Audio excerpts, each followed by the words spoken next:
The Paralympic exhibition at Stoke Mandeville Hospital tells the story of the National Spinal Injuries Centre, from the life-changing advances in the treatment developed by the tireless research of the medical staff to the inspirational tales of the patients.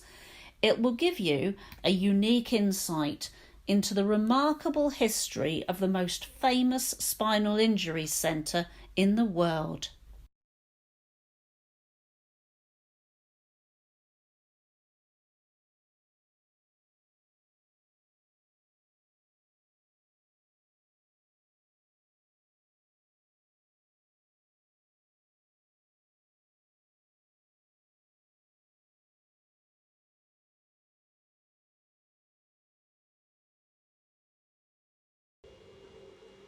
Here we explore the history of the hospital, looking at the now and then and how the Paralympic Games has its origins at Stoke Mandeville. Professor Saludvik Goodman, a German Jewish refugee, established this centre in 1944 on behalf of the government, who were preparing for the D-Day landings. At this time, patients with spinal injuries were not expected to live for more than a few years, dying of infection from Bez sores or catheters. Dr. Goodman, drawing on his training in Germany, transformed treatments, leading to patients having active lives with the same lifespan as everyone else.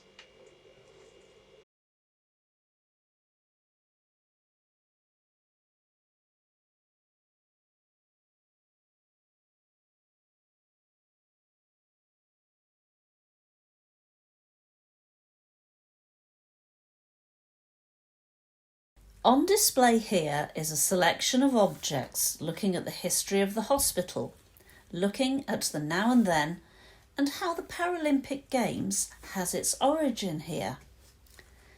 On the upper left is Aspects of Patient Care booklet published in 1968.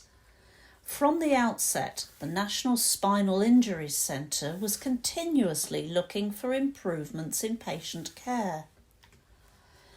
On the upper right is the order of service for the funeral of Professor Saludvik Goodman in 1980. Dr. Goodman's funeral took place in London and was featured in the national newspapers.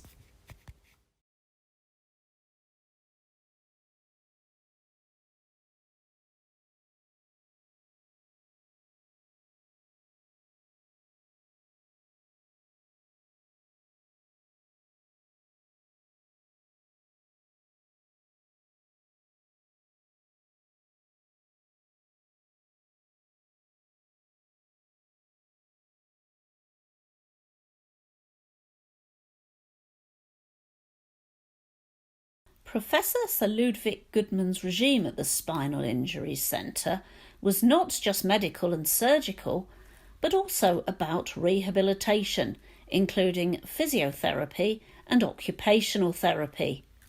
An important part of his treatment was to ensure patients maintained hope of making progress.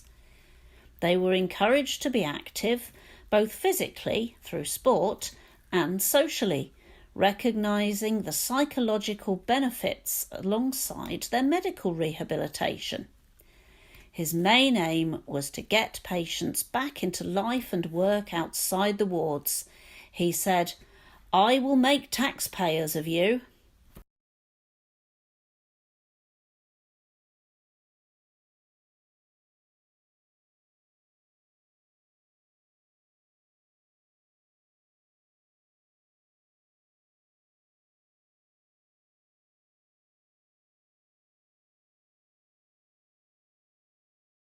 This case features items relating to the rehabilitation programme and its success, alongside the role that the hospital staff played in the Paralympic Games.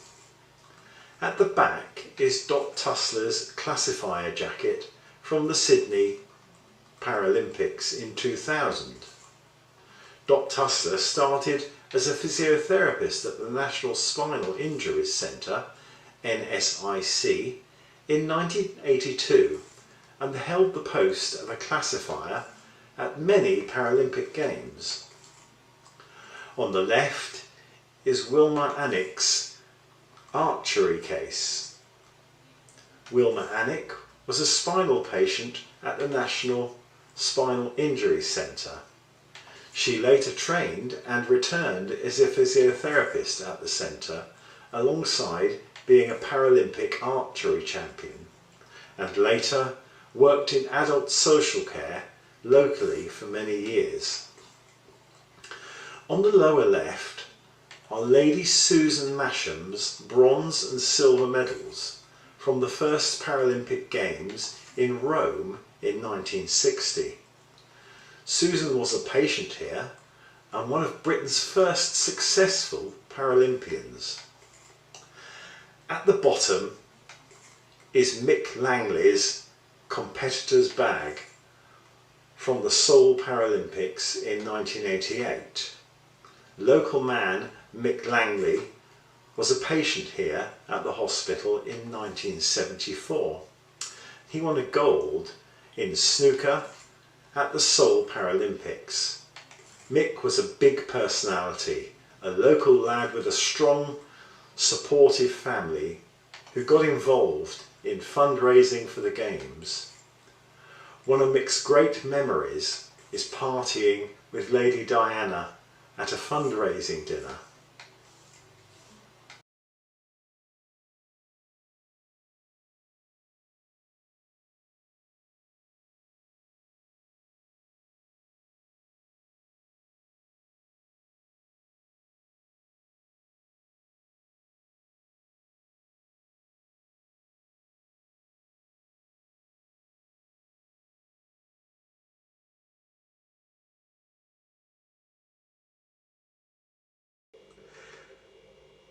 Many people have and continue to contribute to the pioneering research at the centre. Dr. Goodman is remembered as the father of the Paralympic movement. However, there are two other legacies from the Spinal Injuries Centre. Firstly, innovation in equipment to support the lives of people with spinal injuries. And secondly, its contribution to the development of social welfare in support of people with disabilities.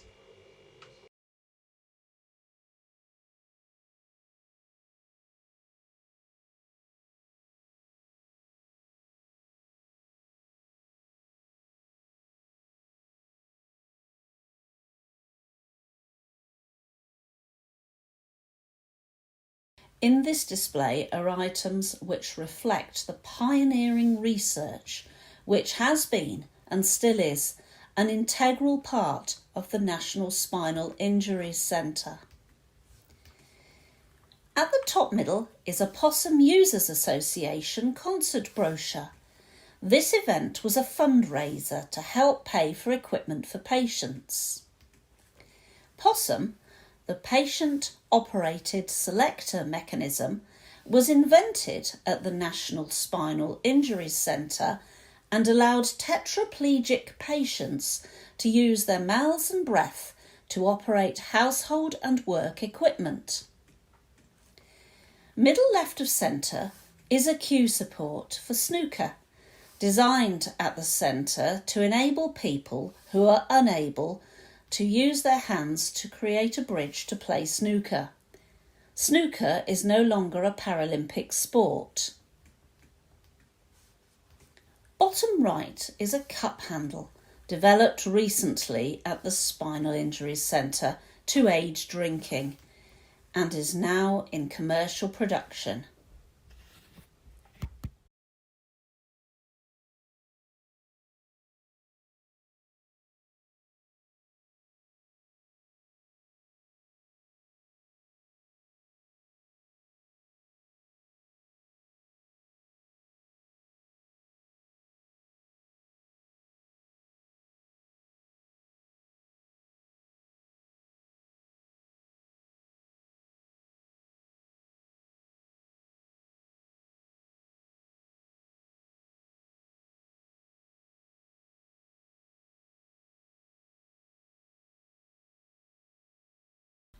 This celebrates the diverse stories of patients and staff at the hospital, their achievements and their lives.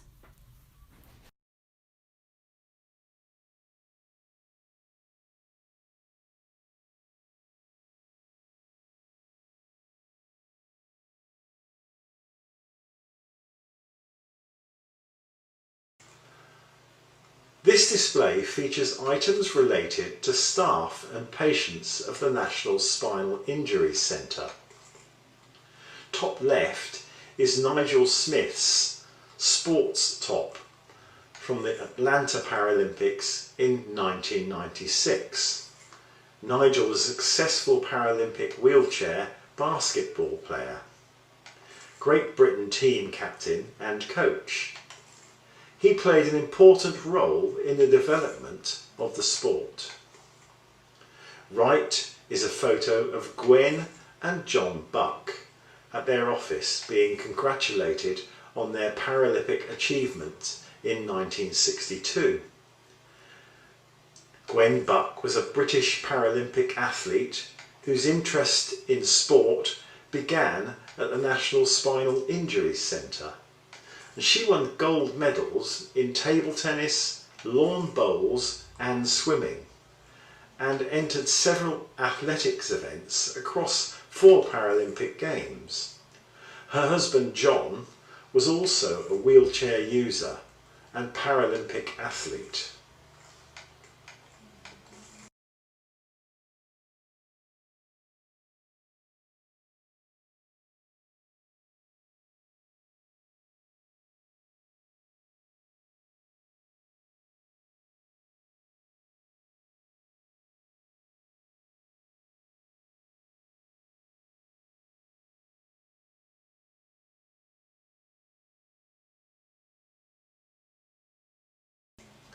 This is the original Stoke Mandeville Games sign with the athlete's oath written on it, kept in the safe care of the physio department for many years and now out on display.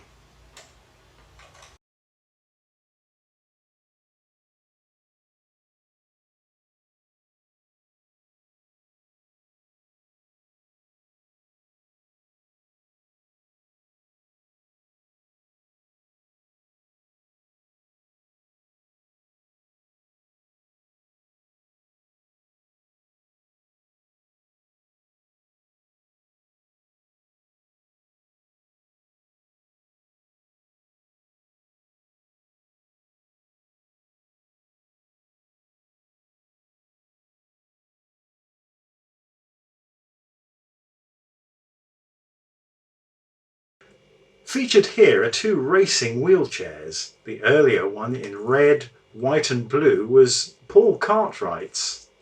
It was built in 1985 in Yorkshire by a local bike company and was revolutionary, being one of the first 3-wheel racers as opposed to 4 wheels. It's very different from David Weir's racer from 2012, which is far more streamlined and much longer.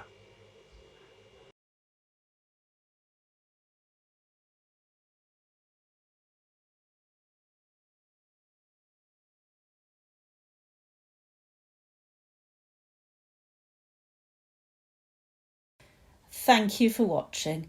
Please donate to enable us to look after and share our collections and to break down the negative attitudes towards disability.